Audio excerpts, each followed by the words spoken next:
So, hi everybody. Welcome to BioBlitz Talks presented by the Whistler Naturalists.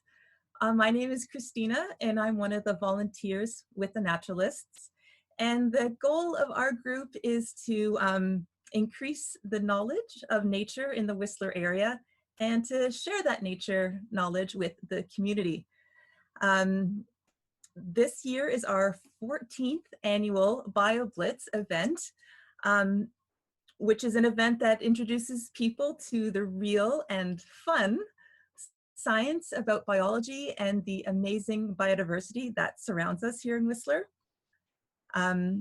While presentations are usually in person, this year we had BioBlitz scientists giving virtual talks to the local students in Whistler, and likewise we're doing the public presentations virtually.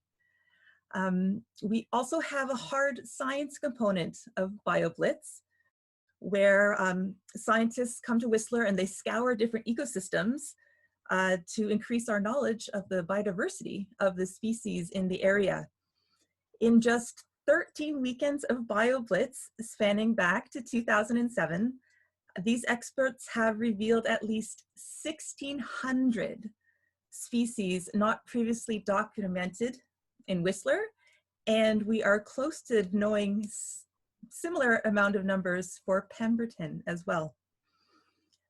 We plan to have the hard science component at the end of July this year, probably a little smaller than normal, and we'll see how that goes. Among the direct benefits of BioBlitz, this work has contributed to the municipality's biodiversity conservation initiatives, especially conservation for species at risk. We'd like to thank the dozens of scientists who have volunteered their time to help us with BioBlitz over the years. And for this year, we'd like to thank the Whistler Community Foundation for funding our event, and also to Aware for being our charitable sponsor and helping with this, this virtual presentation. So we are so pleased to bring two talks to you tonight. The first will be What Are Fungi All About by Bryce Kendrick, and then it will be The Fire of Life by Jordan Rosenfeld. If you have any questions, please put them in the chat box and we'll do our best to ask the scientists the questions either during their talk or at the end. The first talk is What Are Fungi All About? A report on their diversity by mycologist Bryce Kendrick. So Bryce has been a part of very many of our BioBlitz events, and he's also a regular scientist coming up to our Fungus Among Us events that come up every October. And I love going on walks with Bryce. I'm always learning something new. Bryce has studied fungi for 67 years. He's published over 300 mycological papers and several books, described more than 250 new taxa, and is currently working on the 5th edition of his textbook, The Fifth Kingdom. He is literally a world expert on molds and other microscopic fungi. He taught at the University of Waterloo for 30 years before retiring to Vancouver Island. One of Bryce's great qualities is that he's a lifelong learner, and he still gets delight in learning new things. And with an enthusiasm I'm sure you'll hear in his voice, and you will just be hearing his voice. He won't be on video, so there's nothing wrong on your end if you don't see him. Okay, with no longer delay, I will turn this over to Bryce. Thank you, Christina. Can you hear me? Yes, we can. Good. Then I'll begin. Are you sitting comfortably? My life, 86 years and counting, is a comma, possibly an exclamation mark, in the history of life on Earth, which goes back 3,500 million years, which is almost unimaginably deep time. It is hard to imagine a century, let alone a millennium, And 1 billion years is just something that nobody can even contemplate, except it's all happened. And the reason I mentioned the 86 years is because during that 86 years, our knowledge of life has expanded exponentially. It is absolutely unbelievable how much we have learned in the last 86 years about life in its various forms. Now, we all started out at the beginning thinking about animal, vegetable, and mineral. Then we started thinking about, well, there are 3 kingdoms, aren't there? There's the animals, the plants, and the microbes, the bacteria. And we gradually added to these things. And the reason I called my textbook The Fifth Kingdom is because the fungi were the 5th kingdom of life to be recognized as such. Now, that in itself was a huge breakthrough as far as mycologists were concerned, because we were used to being on the margins of science, not really considered part of the mainstream. However, we have now earned our space on the mainstream because we have discovered how fungi affect so much of life on Earth that, for example, 90% or more of all plants have fungal associations with their roots, things that are obligate symbioses called mycorrhizas. And somebody asked me a question about that, which we'll come back to at the end. But the fact is, fungi were thought, when I started studying them, to consist of about 3 or 4 different phyla. Now, a phylum is a major division of life. There aren't all that many phyla on Earth. I'm not sure how many there are, but the fungi started off having about 3. And since I've started to study them, that has increased to 9, which is almost, again, is unbelievable. The things that have been found that have actually turned out to be fungi are almost unreal. And I'm going to explain some of those things to you as we go on over the next half hour. I will probably not talk for more than that. But anyway, let's start by going in slides. How do I get the slides to change here?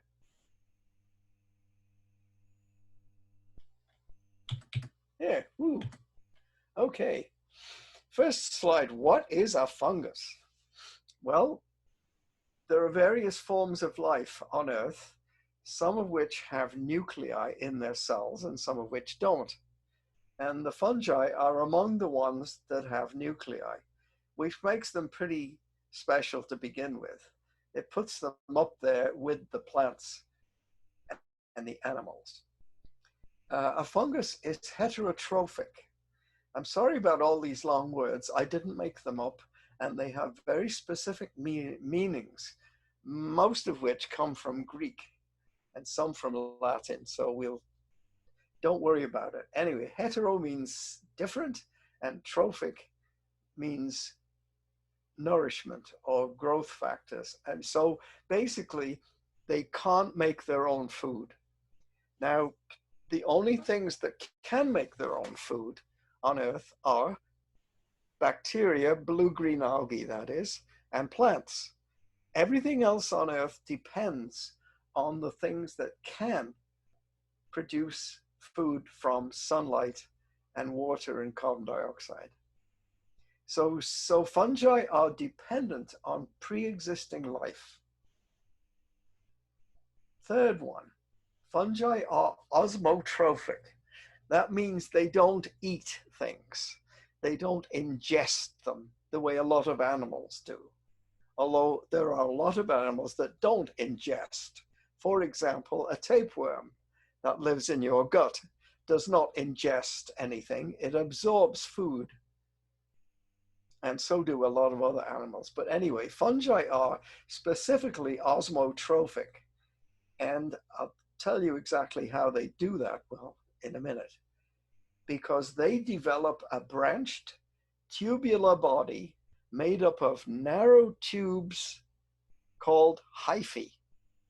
Again, that's a special word which is applied only to the subunits of fungi. A hypha is a fungal subunit, and it's a tubular thing which branches and branches and branches and spreads and spreads and spreads through the environment wherever there is food. And the tips of the hyphae are the place where the action takes place.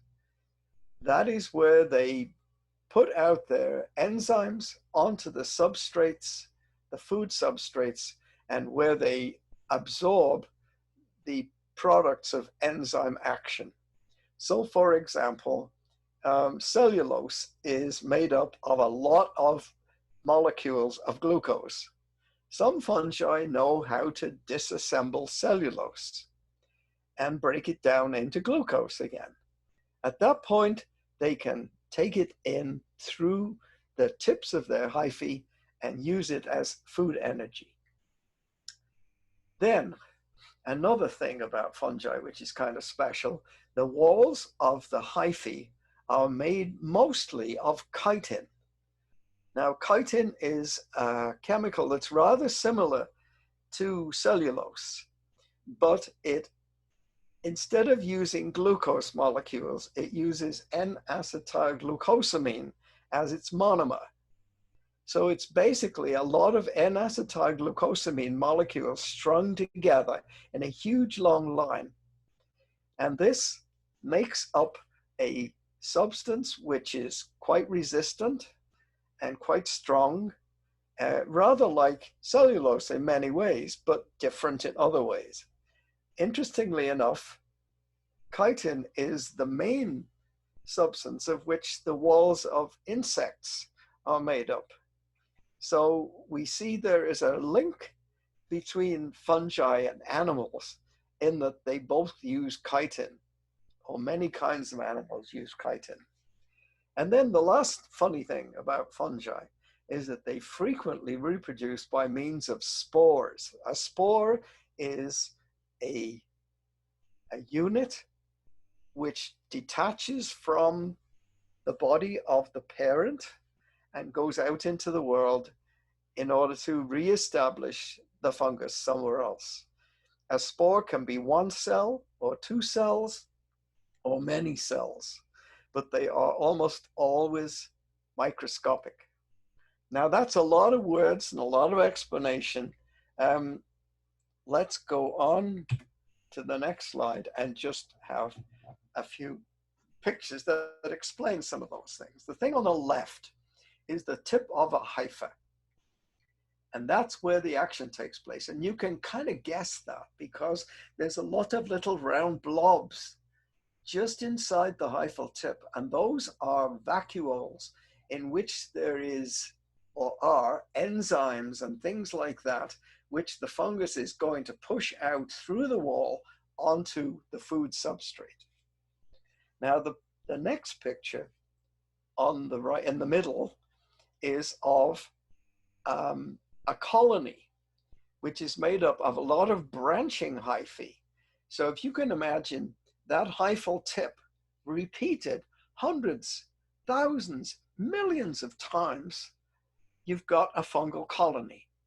So that hyphal tip is out there, and wherever a hypha branches, look, there's a hyphal tip, and there's another one, there's another one, another one, another one, another one, another one, another one, another one. And there are hundreds of them all over this colony. Anyway, when those hyphae and the colony have multiplied and spread far enough and gathered enough food together, they may then reproduce. And the way they do that is to produce spores. And the picture on the right is all about spores. And as you can see, fungal spores are a very diverse group. Fortunately for us, because it helps us to identify them. If they all look like this one, we'd be in real trouble. But they look like all sorts of things. all sorts of shapes. And this is just a small representation of the kinds of shape and size and what we call septation, the number of cross walls that fungal spores have. And they also vary a lot in size, from something that's not much bigger than a bacterium to something that is actually big enough to see with the naked eye. Some of the spores of what we call arbuscular mycorrhizae are over 500 microns in diameter. That means 0.5 millimeter. You can see that with your naked eye. But Hey, those Bryce, spores are...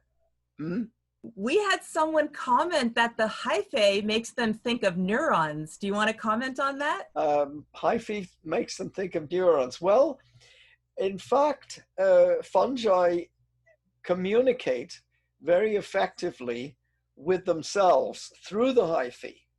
If I had a movie of a hyphae growing, you would see that there was material flowing up and down the hyphae, all through, up to the tip, put out the enzymes, take the food in,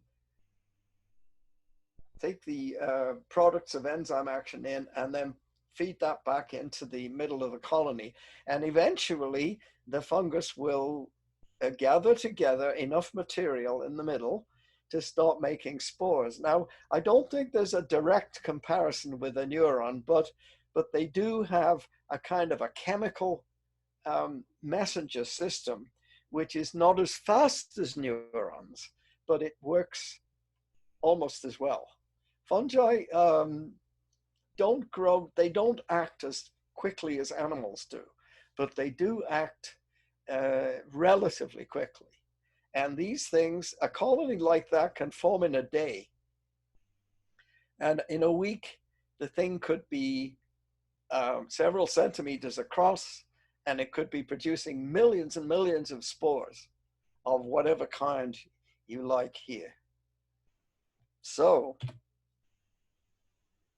now I've explained to you what fungi are and how they operate.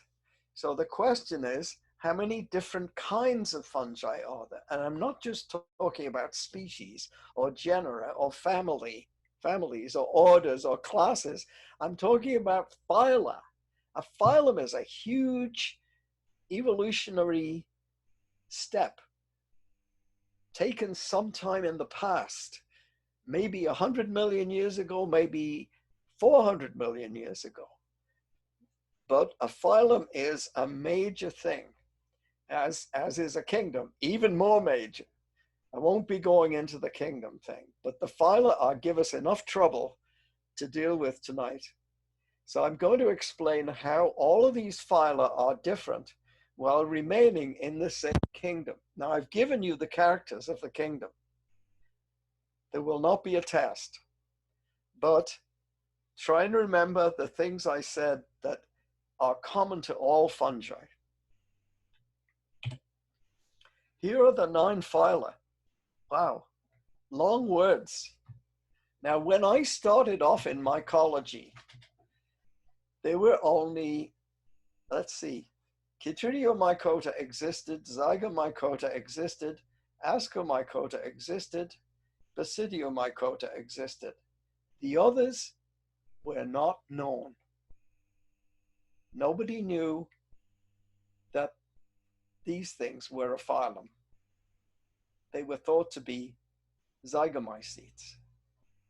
Nobody knew that these were a phylum. They were thought to be related to the Chytridiomycota. Nobody had seen those. Those are endoparasites of insects. That's what they are. And they're now beginning to think about using Microsporidia as a way of controlling malaria by attacking mosquitoes. Neocalamastigo mycota, that's a hell of a mouthful. They were only just discovered only about 20 years ago, living in the guts of large herbivores. They are anaerobic. Now, I didn't mention this, but most fungi are very aerobic. They like oxygen. But the Neocalamastigo mycota are anaerobic, and they live in the guts of herbivores. And you may say, well, how do we know they're fungi? Well, the answer is because of this huge explosion of knowledge which has come with molecular biology. We can now look at these things and say, oh yeah, they have genes that allow them to make something or other. What would they make?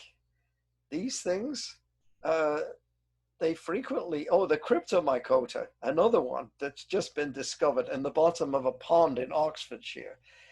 These things are crazy.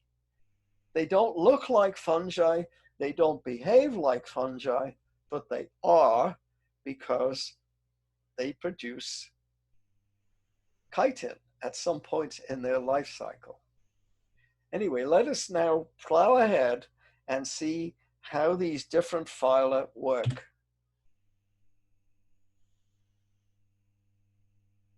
You can quickly read that if you like, but I've basically covered that, so we can move on. Yes? Can you read all of it? Or are there pictures obscuring part of it on the right-hand side of the screen? Because that's what I've got here. People just have to choose the how they want their screen to be laid out, and then they can see it all. They can see it all. We okay. just Because had I've a got question. this thing of the three of you sitting on the right-hand side of my screen. Can I give you a question? Yes. Somebody asks, which phylum, the ones that made ants, let themselves be eaten by herbivores via altering this behavior? Oh, just a minute. I'm not quite sure of that question. Which phylum? Okay, I'm not quite sure either. It says which phylum was part of the ones that made ants let themselves be eaten by herbivores. Okay. I don't understand that question. Right now. No, I'm sorry. I don't quite get it. Okay. No, carry on. There are fungi which are symbiotic with certain kinds of ants.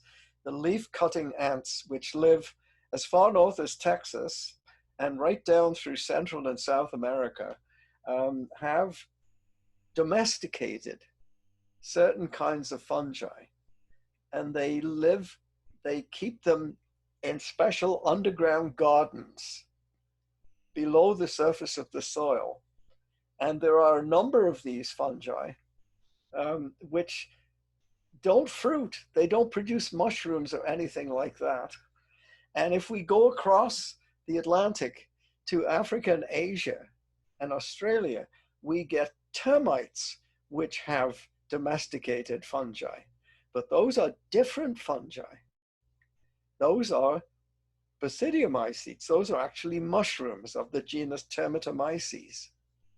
So there are two different sets of fungi that have been domesticated at different times in the past, millions and millions of years ago, by these two completely different groups of insects. Anyway, here we are. Let's go on to the next. Ooh, is that right? Okay, some familiar faces. That is a picture of chanterelles. I think those are winter chanterelles, actually. There's a picture of a tooth fungus growing on a tree. A picture of a bracket fungus growing on a stump. These are all Basidiomycetes. They belong to the phylum Basidiomycota. There is the way in which a bracket fungus frequently works. It's got a lot of food available in the wood of the tree. So instead of just making a throwaway fruit body like a mushroom, it builds on an existing fruit body.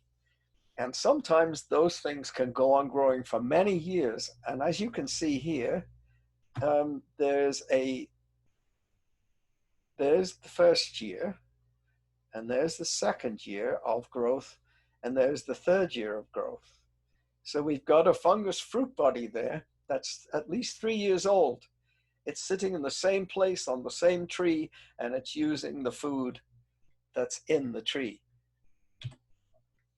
And they get pretty big. There's quite a large one that has been varnished. That's actually the artist's conch. But what's that, about 1 meter across. So these things, there's lots of food in a tree. If the fungus is patient enough and has the appropriate enzymes, and that's a big thing, by the way. Fungi are almost the only things that can break down cellulose and lignin. It always bothered me that plants make so much cellulose every year and throw it all away. They throw away the leaves and everything. They keep some of the pigments, but they throw away the leaves and the twigs and all kinds of things. And eventually, a tree throws away the whole tree. The whole tree dies, and there's all this lignin there. So fungi have found out how to decompose, how to break down lignin and cellulose and use them as a food source. Now, there is a very nice, beautiful mushroom called the flyer Garrick Amanita muscaria, which grows actually underneath one of the trees in my garden, which interestingly enough is a horse chestnut tree. Not quite sure, but I think it's probably symbiotically connected with the roots of the tree. It's an ectomycorrhizal basidiomycete. And there are the ways in which these particular fungi develop. So you can see they go through quite a complex process on the way to opening and dispersing their spores. What is a mushroom? A mushroom is nothing more than a machine for making spores, which then get dumped into the atmosphere in millions and drift away through the air and land somewhere else and reestablish the fungus. And there's a collection of different kinds of mushrooms. There's one of the kind we just looked at, an amanita. There's an agaricus. A lot of agaricus are edible, some of them aren't. There's a coprinus. Coprinus used to have lots of species, but the molecular biologists have now taken all of them but one away and put them in other genera and other families. So the Coprinaceae, family Coprinaceae, is now reduced to a single species. It's kind of sad, but it's a nice one. It's the shaggy mane. And then Boletus, there's a fungus which is mycorrhizal with conifers, nearly always. So, and this one is frequently mycorrhizal with conifers too. Now, these two in the middle are not mycorrhizal at all. Those are saprobic. They just live on dead organic matter. But these two are connected to the roots of trees, and they have this symbiotic relationship with them. Here is one of the mushrooms that makes a living by connecting with termites in Africa. It's actually called Termitomyces, which makes it easy to remember. It's one of the biggest mushrooms in the world because it has access to a lot of food that the termites make available to it. The termites go out and scavenge organic matter, take it down into the soil, into their nests, and then feed it to the fungi. And the fungi thrive as a result. Termitomyces is a nice edible fungus. And so in Africa, when you find Termitomyces, you think, this is great. We're going to have a nice dinner tonight. And then here's another kind of fungus. All of those that we've looked at up to now were basidiomycetes. This is a different phylum, Ascomycota. Cup fungi are Ascomycota. And they make spores. We'll see. There's another cup fungus that you'll find growing along the edge of logging roads. And they make all sorts of different fruit bodies. There's a cup fungus, and some of them have evolved in the direction of going underground and turning into a truffle. So a cup fungus can eventually evolve into a truffle. And we know this because we have genetic evidence, and we also have fungi that are in each of these stages: genia, cupora, and then tuber. So that's kind of neat that there is an evolutionary sequence there in the ascomycetes. Here's another ascomycete. This place where the spores are made is up there on top, and it has a stalk that comes up out of the soil and makes the spores up in the air. Another very well-known ascomycete is the morel, which is a good edible. Spores are made all over the surface of these pits, and not on the ridges, but in the pits. And then some of these things actually grow on wood. And here is a fungus that's covering the surface of a big branch. Now, you can't exactly tell what's going on there, but if I make a section through there, I can see the little tiny fruit bodies of the fungus in its stroma. It's making a stroma, a layer of fungal tissue on the surface of the wood. And then there is another discomycete, a beautiful one, with an orange stalk and a green cap.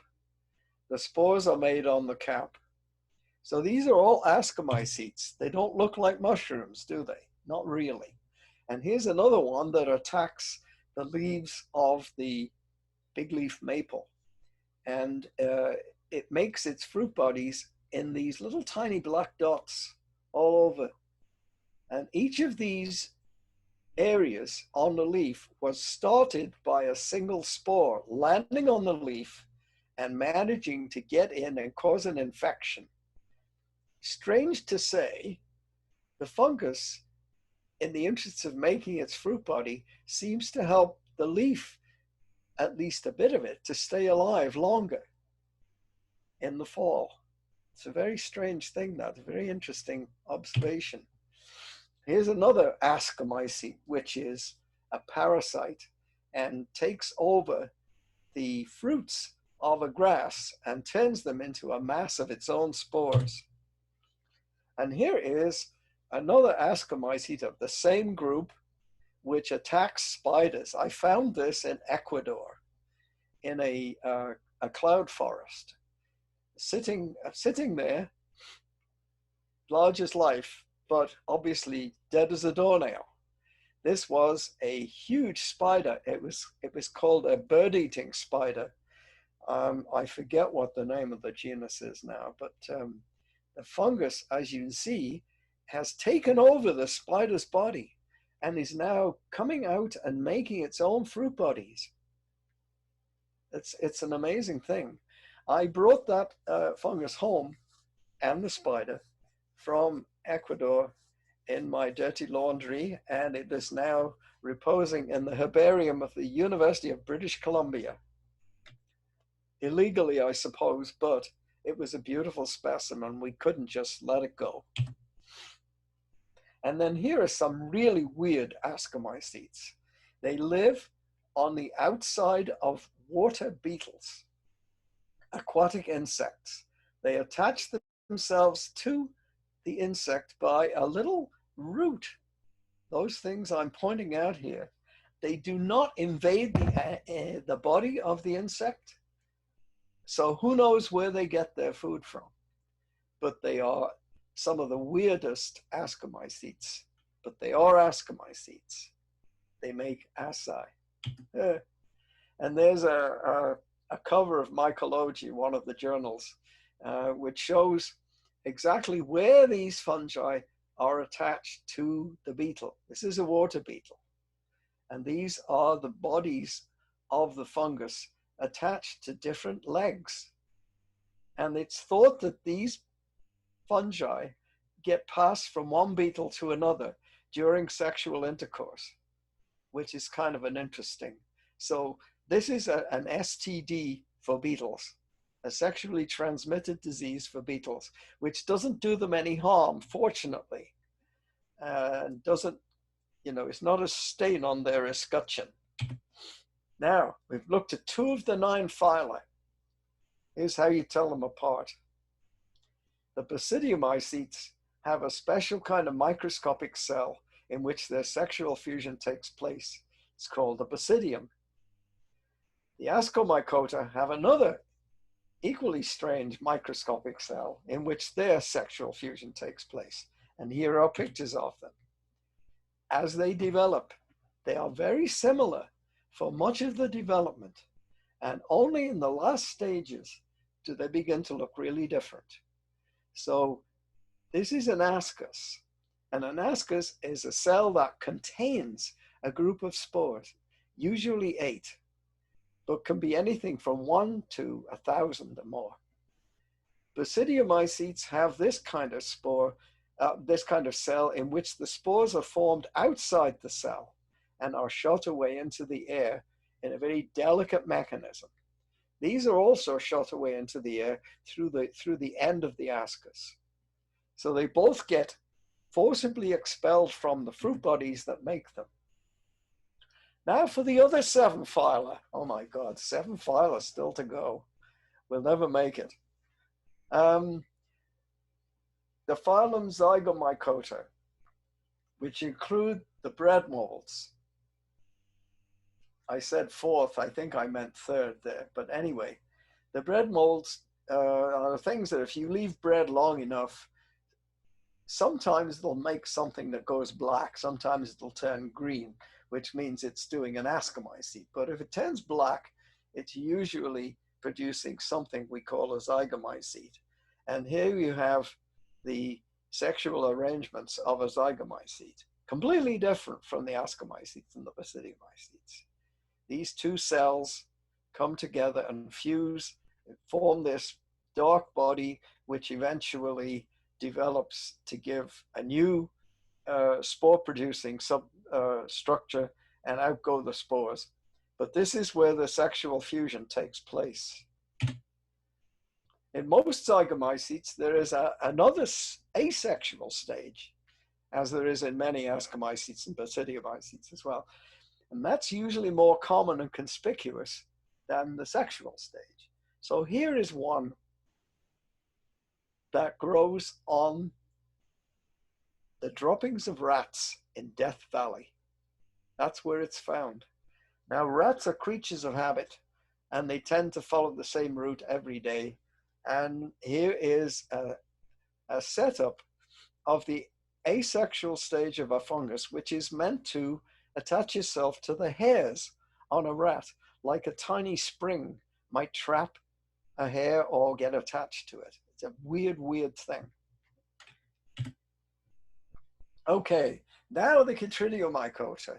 We've known about them for quite a long time. They're more or less microscopic, and they produce a cell which is motile and has a single tail, a single flagellum, rather like a sperm. This separates them from the water molds, which have 2 flagella and belong to a different kingdom. I'm not dealing with the water molds because they are members of the kingdom Chromista. So here are some of the cells, the motile cells of some of these tiny microscopic fungi. And the only way to figure them all out is to look at them, to section those actual cells and look at them on a transmission electron microscope to magnify them 100,000 times or more. Incredible, isn't it? That's what we had to do to see the differences in these fungi. But that's what modern technology allows you to do. Now we have another phylum, the Microsporidia, one of the weirdest. I mentioned them already as being unicellular endoparasites of insects. And they're now being touted as a way of suppressing malaria. There is a genus called Nosema. And if you look that up on the web, you can find this kind of a picture. And that's all you can find. There's a picture of a Nosema cell for what it's worth. This phylum does not make hyphae, and only its biochemistry makes it a fungus. Then the Blastocladiomycota, they make hyphae, and they look rather like certain other simple fungi, but they were raised to phylum rank in 2006 on the basis of molecular information. And there's the life cycle of one of them. I don't think we need to belabor that. I don't think you want to remember all of that. Now we get to the phylum Neocalamastigo mycota. There's a real mouthful. A very recently discovered phylum. Does not behave like a regular fungus, although its DNA tells us it belongs in the kingdom. This is the one that lives in the rumen of large herbivorous mammals like cows. And they are obligately anaerobic. There's a weird thing for a fungus. But they can metabolize cellulose, which is a very fungus-like activity. And their motile cells have up to 10 flagella. Now there's a mind-blowing thing. Most of the motile cells of fungi have only one flagellum. The motile cells of the Neocalamastigo mycota have 10, as opposed to the one in the Kitrits. Then the Glomerular Mycota. Now these are the least obvious and the least visible fungi. The four pictures here, this is a picture from the Rhynie Chert, which is a layer of stone that was laid down in Scotland 400 million years ago. And they found these fossils in that. And then if you look at a modern endomycorrhizal fungus, you find very similar spores. There they are. Also, this thing produces the strangest branching structures inside the cells of its symbionts. Now, if you look at the top picture on the right there, this thing on the left is the Glomerular Mycota and the kind of arrangement it has with plants. On the other side are the Basidiomycetes and some Ascomycetes and the kind of arrangements they have with plants. They look very different, but they operate in the same way, that they go out into the soil and they obtain phosphorus and water and things like that and bring them to the plant, to the root, and exchange them for sugars. And that's what they're all doing. Then I think the last phylum is the Cryptomycota. You'll be glad to know this is the last one, because we're reaching saturation point with all these new names. These are parasites of other microscopic organisms and have no walls on their growing cells, but they do make some chitin in the walls of their resting spores, and they have chitinase enzymes. And there is a genus Rosella, which has been known for quite a long time, but nobody knew it was a separate phylum. And there you are, 9 phyla of fungi. Aren't you sorry you listened to all of that stuff? That was wonderful, Bryce. Thank you so much. We have a question from, Yes. Do you have any observations of Kitrit fungus on amphibians? Yes, I think the Kitrits are the things that cause serious problems with amphibians. I think there's something called Batrachochytrium, which actually causes a very serious skin disease of frogs and has actually rendered certain species of tropical frogs almost extinct. It's a really serious problem. And there are at least 2 different kinds of things that that cause this disease of frogs. Yes, it's a serious problem and it's worldwide. And we think it got spread by the fact that we use a particular kind of frog in lab experiments, and they get bred and shipped all around the world And I think that's probably one of the reasons that this thing spread so rapidly, because it went from lab to lab. Just as some people are beginning to think that the COVID-19 virus came out of a lab in China. Nobody's sure about that. And the Chinese certainly deny it. And they may be right. But yes, there is a possibility that things can escape from a lab. And so I think that's what the Kitrit fungi that attack frogs did. More. Thank you so much, Bryce. My If pleasure. anyone has any more questions, you can definitely send them in, and we can connect you with Bryce if you have any questions for him. Any last words, Bryce? Go out and look at fungi. We hope there will be a fungus among us this fall of some kind. After all, we could walk along a trail 6 feet apart. That's not difficult. Although I must admit that watching television tonight, the news showed people in demonstrations and on beaches absolutely and completely ignoring the need to social distance. And I cannot believe how stupid so many people are being at this time. My wife and I are both social distancing very carefully. Our grandchildren come to see us, but we keep them outside on the deck.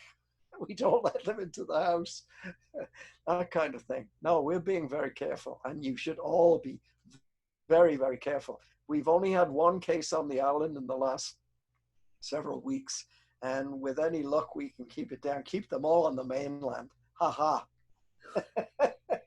Okay, thanks so much, Bryce. The best to you and your family. My pleasure. Thank you. Have a good evening. Bye to everybody. So our next talk is the fire of life, metabolism, and energy flow in animals and ecosystems. This is by aquatic ecologist Jordan Rosenfeld, and I love your title, Jordan. I can hardly wait to hear. Jordan actually has the distinction of being a visiting scientist who has attended the most BioBlitzes. In 14 years, he's only missed one, which just shows his dedication. And he is so fun to hang out with. I've learned about aquatic carnivorous plants. He's let me help take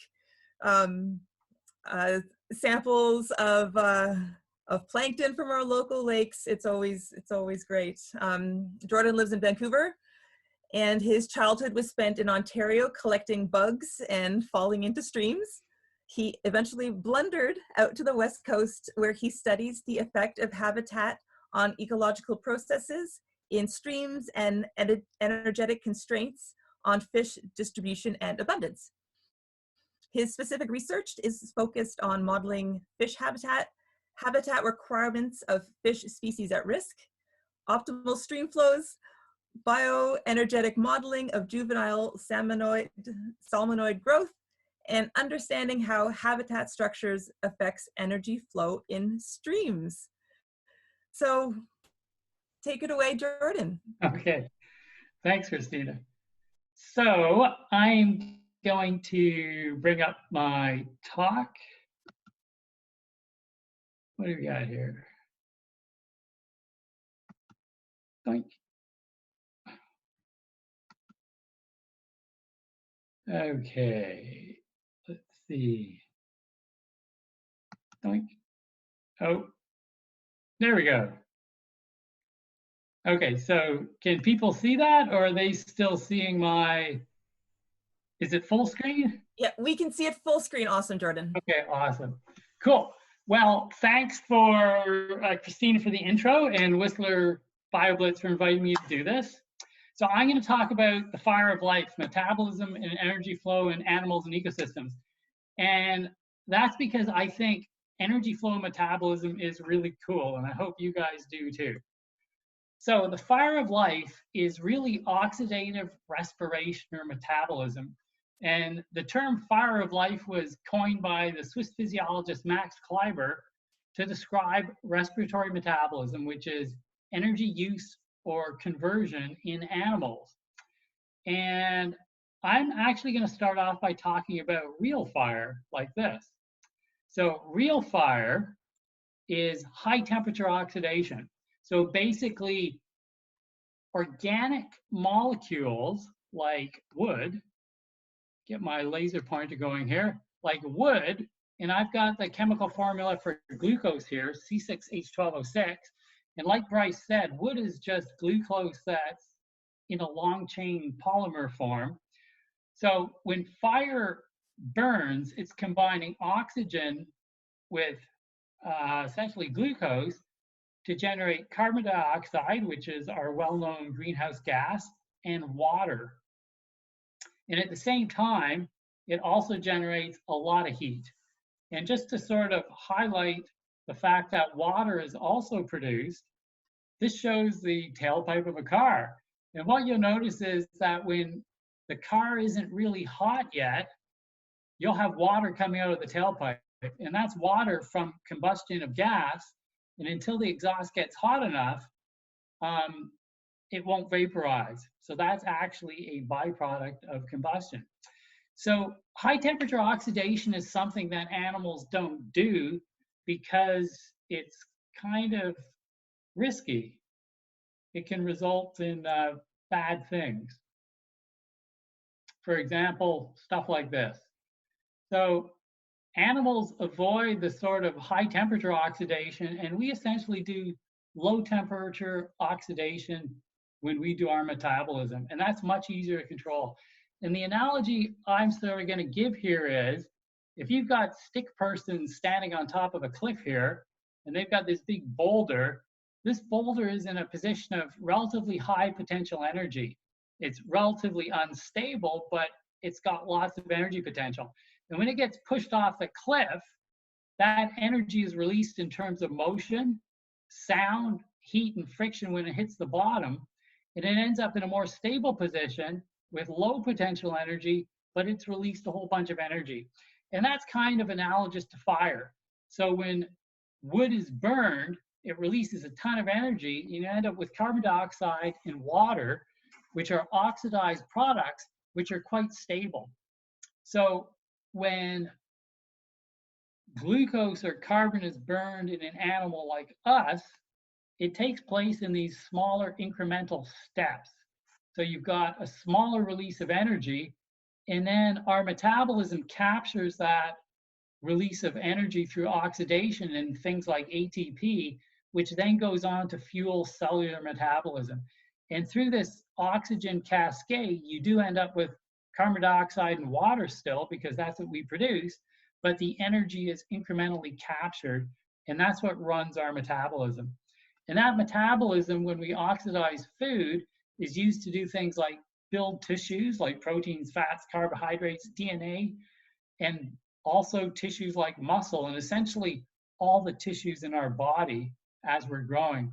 It also is used to fuel activity like running around, foraging, escaping predators, and also to fuel things like reproduction, so laying eggs or making babies. Okay, so that's animals. So what do plants do? So plants essentially do exactly the opposite of animals.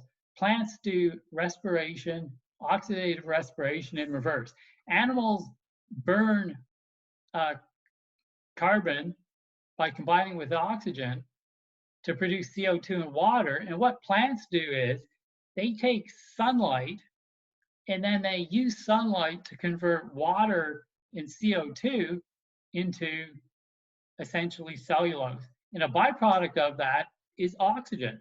So plants, and there's a beautiful symmetry to this, they're doing exactly the opposite of respiratory metabolism that animals do to generate energy. And how do they do that? Well, they use chlorophyll. And chlorophyll is the molecule that's responsible for the green pigment in plants. And basically, a photon of sunlight hits the magnesium atom in the center of chlorophyll. It excites an electron associated with that, and the energy of that electron is captured in the plant, and then it's used to essentially reduce carbon and produce glucose, which then is used to not just fuel the plant, but also build the plant's tissue. So essentially, photosynthesis is doing oxidation in reverse. And plants are harnessing light energy to produce organic carbon molecules, which is something that animals like us simply can't do.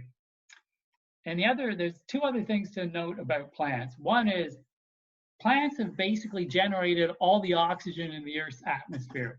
So the air is about 20% oxygen.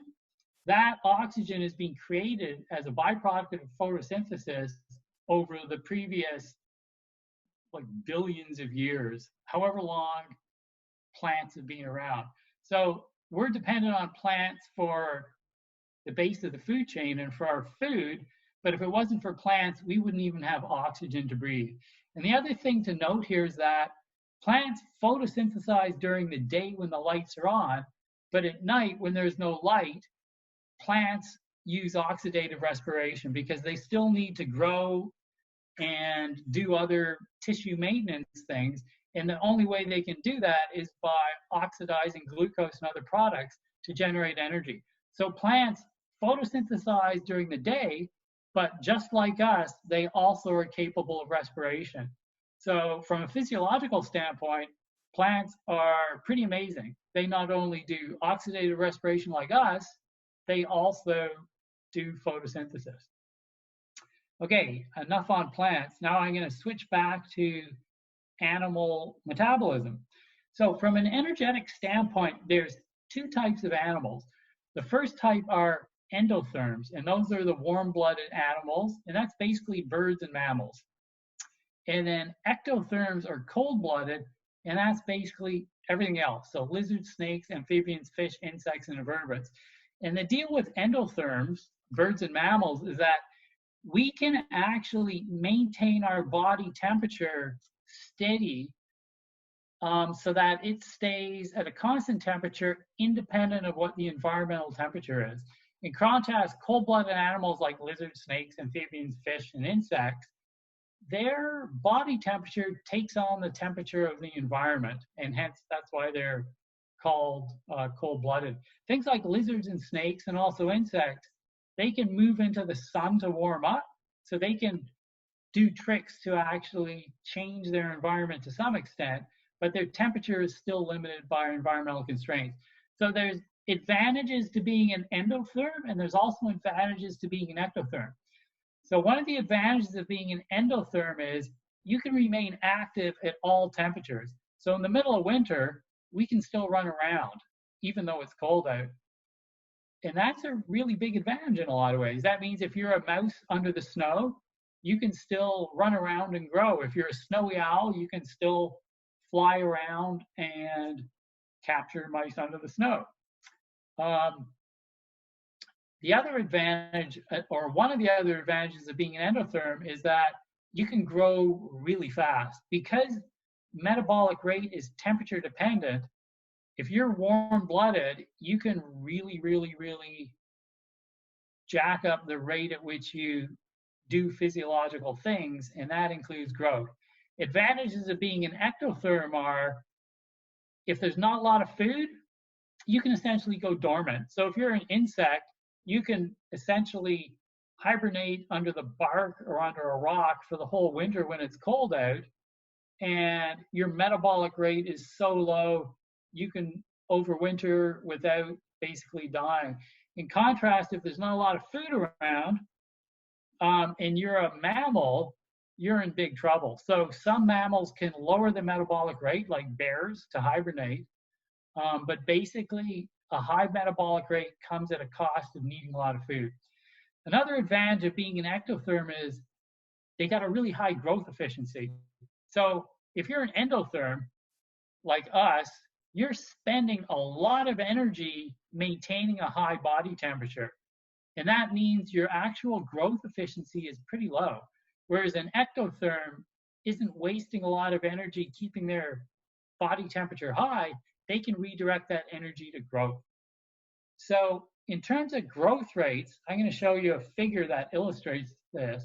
So this is from Werner and Greibler, 2014, Proceedings of the Library of Science. And the horizontal axis here shows body mass at maximum growth. And this is a log scale, so it increases exponentially. This is for 10 grams, this is 100 grams, this is a kilogram. The vertical axis here is growth rate in terms of absolute growth per day. And this is also on a log scale. So here's a gram, 10 grams, 100 grams. And these different lines represent different major taxa. So the top three here are all warm-blooded. So we've got altricial birds, precocial birds, and mammals. And these two lines are ectotherms, reptiles and fish. And the thing to note here is endotherms all achieve significantly higher maximum growth rates than reptiles or fish.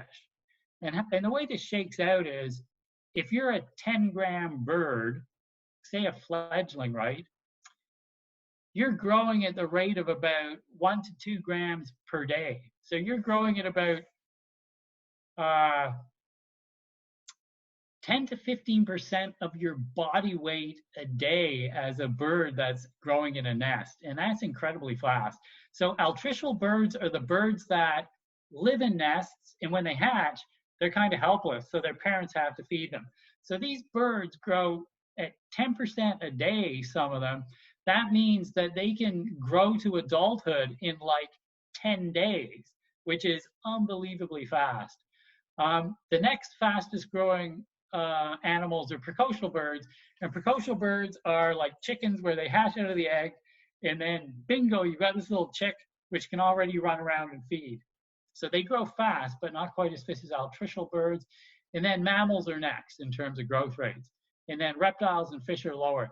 And these high growth rates are associated with basically having a high body temperature and being able to really jack up your metabolism as a consequence. Okay, so those are the advantages of being an endotherm and ectotherm. There's also disadvantages. And like I said before, one of the disadvantages of an endotherm is you need a lot of food. You need way more food than an ectotherm. You've got a lower growth efficiency, and also dormancy can be pretty difficult. So some things like bears and bats can lower their metabolic rate to hibernate, but generally that's not a strategy that's widely used. So the disadvantage of being an ectotherm is that if the temperature is low, your growth rates are really low and you're limited and your activity is limited. And another disadvantage is they're vulnerable to endotherm predators when it's cold out. So if you're a spider that's on a tree branch and a little chickadee comes by when it's cold out, the chickadee can be active and forage no problem. And the spider just is going to have a lot of difficulty getting away from that chickadee. So that's one of the disadvantages. There's another really cool advantage of being an endotherm. And this relates actually to some of the stuff that Bryce was talking about, in that high body temperatures provide resistance to fungal infections. Fungi have trouble growing at high body temperatures. So this is a photograph of a salmon that's coming back to spawn, and probably a lot of people have actually seen this. They look pretty rough. A lot of them have these really bad fungal infections. And that may not be a big deal if they're just going to spawn and die anyway, but a lot of fish, insects, and plants are really vulnerable to fungal infections. So Bryce showed that photograph of a spider that had been totally infected by a fungus. And a lot of plants also get serious fungal infections, like things like wheat rust and stuff like that. When you look at endotherms, which are mammals like us and birds, we get a relatively low proportion of fungal infections. And when you think of humans, the fungal infections we do get tend to be on our skin, on the outside of our bodies where the temperatures are relatively low. So this is, even though it's costly to be an endotherm and have a high body temperature, not being subject to fungal infections is actually a pretty big benefit. And some people have suggested that in the origin of mammal evolution, this was actually a pretty big factor, in that vulnerability to fungal infections could have been causative in dinosaur extinction. And there's a paper here that sort of suggests this. It's very speculative, but it actually kind of makes a lot of sense. So the deal is that way back at the end of the Cretaceous, there was a really huge asteroid that impacted in the Yucatan Peninsula. And when that asteroid hit, it basically put up this huge plume of dust that went into the atmosphere, and it caused people to think maybe 1 or 2 years of essentially darkness.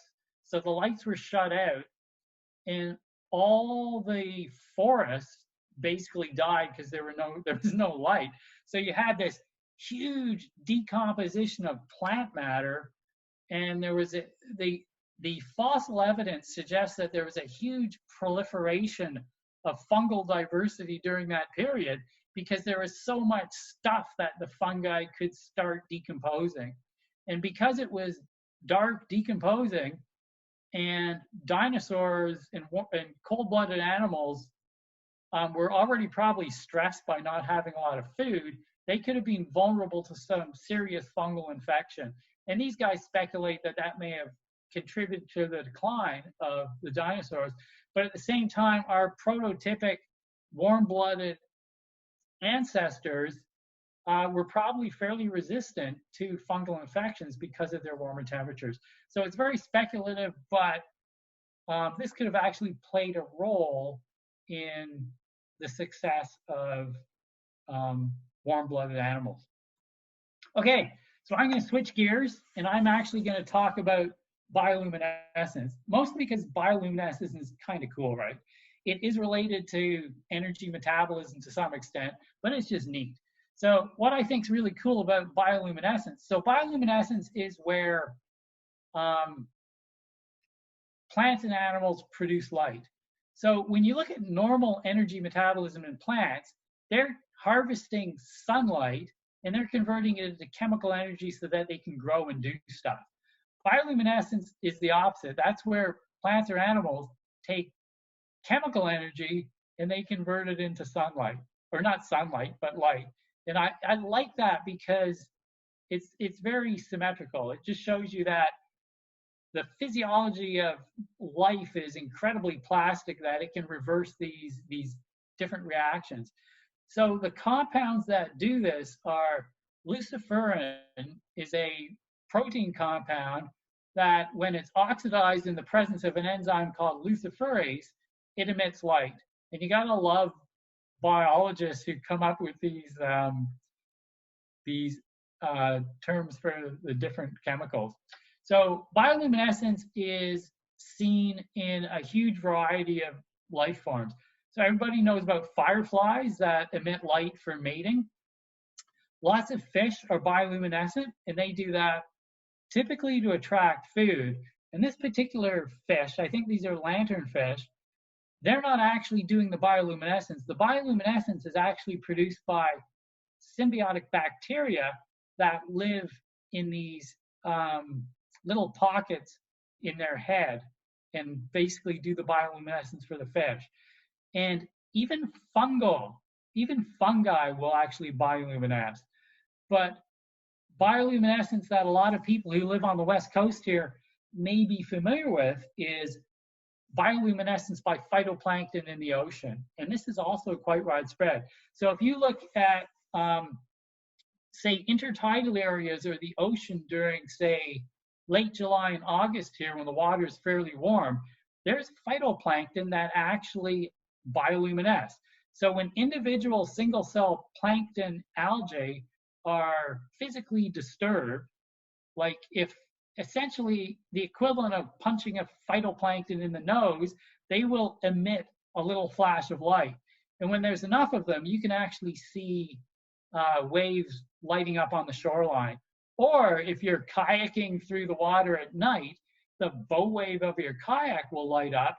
And if you scare fish, the fish will swim through the water and leave this trail of bioluminescence. It's amazing, and it's actually quite easy to see at night if you're out. So it's pretty understandable why fireflies would evolve this for signaling, and fish are attracting mates, but phytoplankton, why the hell would phytoplankton evolve the ability to make light? It seems really non-intuitive, because it takes a certain amount of energy to do that. And if you're a phytoplankton, it just seems weird. So there's several hypotheses for why they do that. One of them is the burglar alarm hypothesis for bioluminescence. And again, I got to admire the imagination of biologists who come up with this terminology. So the burglar alarm hypothesis is an analogy like this. You got your house, a burglar comes along and robs it, and then the alarm goes off, like ding, ding, ding, ding, ding. And then the police come to get the burglar, right? So for phytoplankton, it looks like this.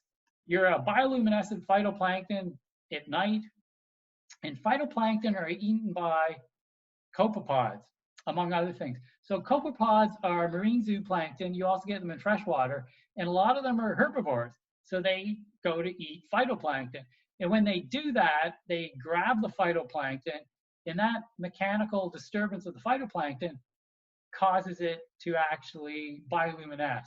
And when that happens, the cop is a fish. And the fish sees the light and goes, hey, that means there's a zooplankton, and eats the zooplankton. So that's the theory, right? It sounds extremely far-fetched. And I'm going to actually just quickly describe an experiment that some people did to test this, because I thought it was a very cool experiment.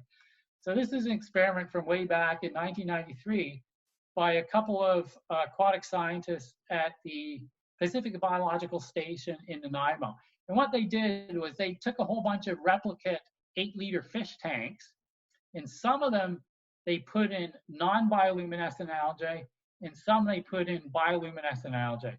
And they stocked 500 of these copepods into each replicate, and then they added 1 stickleback to each tank. And then they put them in the dark, and they left them there for 3 hours. And what you would expect is that if the copepod foraging in the presence of bioluminescent algae are actually increasing their visibility to the stickleback, you would expect the stickleback to eat more of the copepods in the presence of the bioluminescent algae. And that's actually exactly what they found. What they found was that the mortality rate of the copepods was 33 per hour in the presence of bioluminescent algae, but it was only 19.6 per hour when there was no bioluminescent algae. So that really does indicate that when the copepods go to eat one of these bioluminescent phytoplanktons, when it lights up, fish are using that as a cue to increase their predation rates, presumably by actually seeing that there's a copepod nearby. So again, energy flow, very cool stuff. Used for signaling, metabolism, right. So the last thing I'm going to talk about is somewhat tentatively related to energy flow, and I'm going to talk about entropy. So entropy is basically disorder, and I'm going to talk about disorder versus biological life. So entropy is the tendency of everything to go to a higher state of disorder. So the example I'm going to show here is if I've got a container here, and it's got a partition with oxygen gas on one side and nitrogen gas on the other. If I remove that partition and then don't do anything else, just by, as a consequence of just the random movement of gas molecules, it'll become 100% mixed. So basically it will move from a state of being fairly ordered here, because I've got oxygen on one side and nitrogen on the other, it will tend to a state of being totally mixed and higher disorder, basically. So that's what entropy is. Basically, over time, everything will tend to a higher state of disorder. So a corollary of this is that energy is required to convert things from a disorganized or entropic state to a more organized one. And I think everybody can relate to that when you think about cleaning your house. Once your house gets to be a really big mess, to reorganize it takes energy. And by the same token, to reorganize this and to separate the oxygen from nitrogen to get it back to this state would take a lot of work. So the other corollary of this is that energy flow organizes matter. And the way I think about that is like this. So again, thinking of the analogy of going from a state of high potential energy to low potential energy, when glucose is burned and you get CO2 and water, you're going from high potential energy to low potential energy. So when the sunlight enters the food chain like this through photosynthesis, and then eventually it gets burned off as CO2 and water through respiration, this is energy flow from the sun. And what this energy flow is doing is it's creating an incredible amount of structure that's non-random. So energy flow is resulting in this incredible order. So energy is flowing from plants to bugs that are eating it, squirrels that are eating seeds, rabbits that are eating grass, predators that are eating rabbits, and so on. And then, of course, leaves that are falling to the soil and getting eaten by fungus and eventually being turned into carbon dioxide and water. So energy flow organizes matter, and it is a major anti-entropy force on the planet. Another point is that evolution tends to fill vacant niches. So if there's energy that's essentially dissipating without necessarily being harnessed on the way down, evolution has a tendency to evolve something to fill that niche so that it can actually take advantage of that energy and capture it on the cascade back to CO2 and water. And the other point that's interesting here is that biodiversity tends to increase nutrient cycling and nutrient retention in ecosystems by increasing the number of niches and the number of species and compartments that energy and nutrients go through before they actually get lost from a system potentially. So the way I think about it is that biological life, as a consequence of the energy flow that goes through it, is the main driver that channelizes energy to reduce entropy and create order and pattern on planet Earth.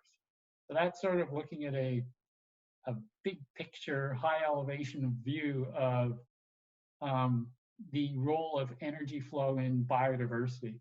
So that's the end of my talk. Thanks, people, for coming and listening. That was fascinating, Jordan. All those things you touched on. Okay. Just like, wow, with the phytoplankton and the dinosaurs and this whole idea that biodiversity, but you explained it way better. Okay. Does anyone have any questions for Jordan?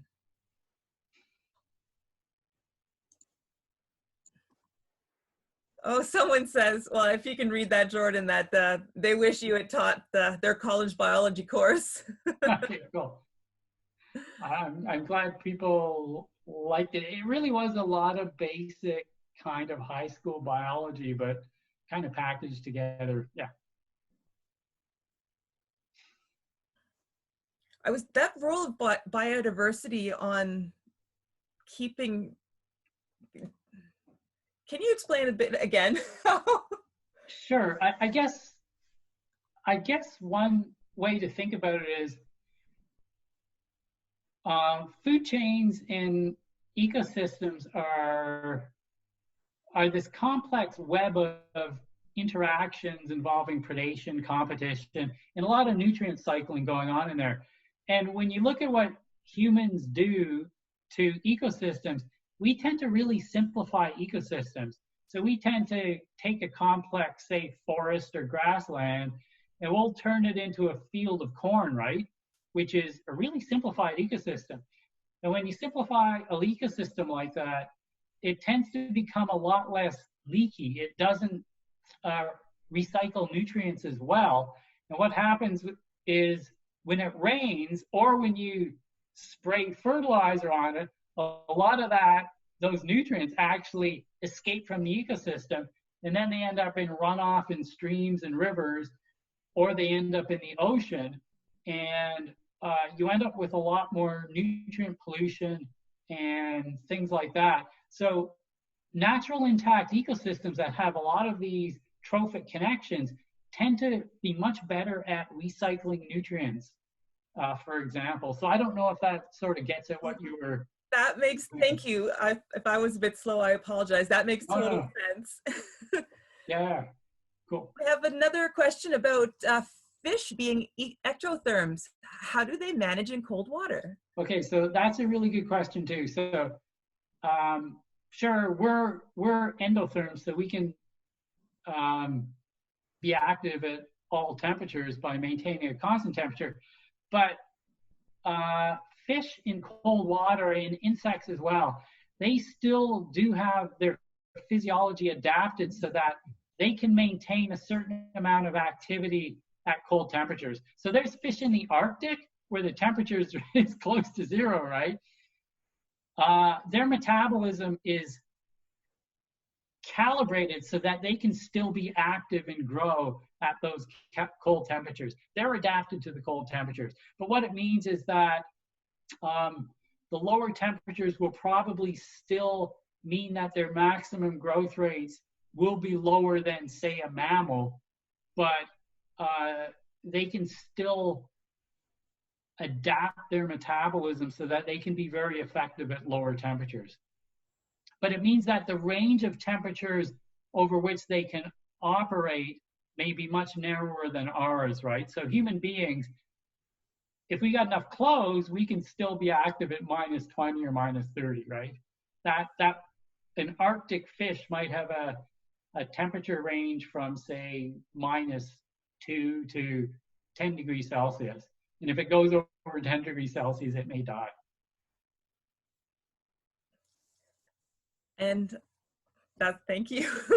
You're welcome. There's another question about how do you measure reduction of efficiency of energy flow when you have reduced biodiversity?